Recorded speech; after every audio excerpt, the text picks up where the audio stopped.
It starts on the first day where you set the tone. It has to do with the activities that you engage in day after day. So for example, I start every class with 5 minutes of writing. Typically I provide a prompt that's related to what we'll do that day, or maybe the assignment that they're in the midst of. And we write all together. I write with them. And then there's a period where we share what we wrote. These are not pieces of writing that I collect. They're not graded, but they're, to my mind, extremely important because they communicate a couple of things. They set the tone for the class. They focus attention on whatever the issue might be. And they also send a message. When this is a practice, day after day, over time, they send a message that writing is something more than producing a text to be graded. The first core concept in my book, for example, is that writing is a form of inquiry and discovery. That means that not every piece of writing that you do is intended to produce a text that will be a finished text to be evaluated and distributed. So the writing that they do in class almost never is read by anybody except them, or shared except in that discussion at the beginning of the class period. So that kind of a practice is part of an effort over time to create an atmosphere and kind of manage the classroom. I don't like the term classroom management so much as classroom atmosphere. You know, there is a way in which certain behaviors are not appropriate. There has to be a level of respect. I don't mind when people talk, for example, but the talking that they do can't interfere with the discussion or small group activities and so on. So it's really about a whole series of activities and practices that you engage in class after class, week after week.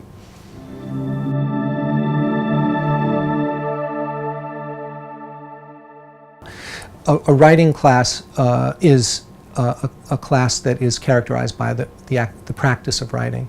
You can't read about it and succeed. You can't improve by hearing someone talk about what makes writing effective or how to manage the writing process. You have to do it. So that means participation and attendance are mandatory. I usually set a pretty strict attendance policy. Students are allowed a few unexcused absences, but after those are used up, and usually that's just a few, 2 or 3 over the course of a semester. When those are used up, the grade can be adversely affected, and I make it clear to students that this isn't about a policy for its own sake, but about ensuring that they're in class, because the work that we do in class can't be put on a video or read in a homework assignment, for example. Participation is a tricky one because some kids are very social and active, some are less so and less inclined to take the initiative. I want to create a space where they all feel that they can participate, but I won't mandate, for example, that everybody talk during a class activity. So usually a class meeting is characterized by varied activities, some whole class discussion, some small group work, some individual work, so that there's some way for everybody to be able to participate, and I typically work that into the final grade.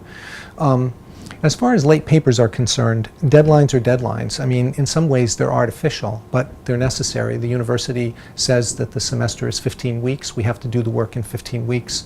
So I set deadlines accordingly, and I tell students that if they don't meet the deadline, then most likely their grades will suffer. Typically, I don't have problems with those kinds of issues. For first-year students, sometimes it's a switch because they now have responsibility in a way that they didn't in high school. But it's important for them to know that they have to be in class if they're going to improve as writers.